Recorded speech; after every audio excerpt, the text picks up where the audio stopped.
Motivation motivation motivation motivation মানে কি? কিসের এমন কি মোটিভেশন?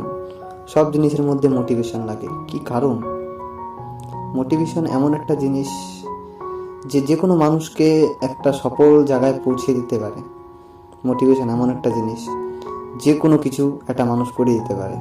মোটিভেশন এমন একটা জিনিস যে মধ্যে আসবে সে এমন কিছু করে দেবে, সারা দুনিয়া পর্যন্ত দেখতে থাকবে আর বলতে থাকবে ছেলেটা যা করেছে কল্পনা করতে পারবে না। এটাই হচ্ছে মোটিভেশন। মোটিভেশন মানুষের মধ্যে আসে কেরম করে?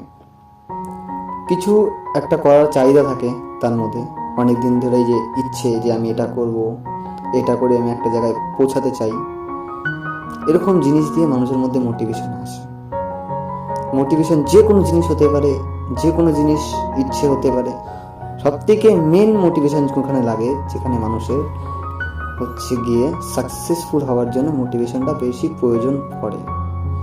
সাকসেস সবাই ম্যাক্সিমাম বলে যে সাকসেস কিরম করে পাবো। সাকসেস এমন একটা জিনিস যে তুমি নিজের মন থেকে চাবে, সেটার উপরে খেটে গেলে তাকে সাকসেস বলা হয়। ওটা যদি তুমি করতে পারো, সফল হয়ে থাকতে পারো, তাহলে তুমি সাকসেস পাবে। টাকা পয়সার দিক দিয়ে, কাজ দিক দিয়ে পারে, কোনো ব্যবসার দিক দিয়ে হতে পারে, যে কোনো জিনিস, সোশ্যাল মিডিয়া আছে, যে কোনো ইউটিউব সব কিছু দিয়ে আপনি কিছু করতে পারবেন।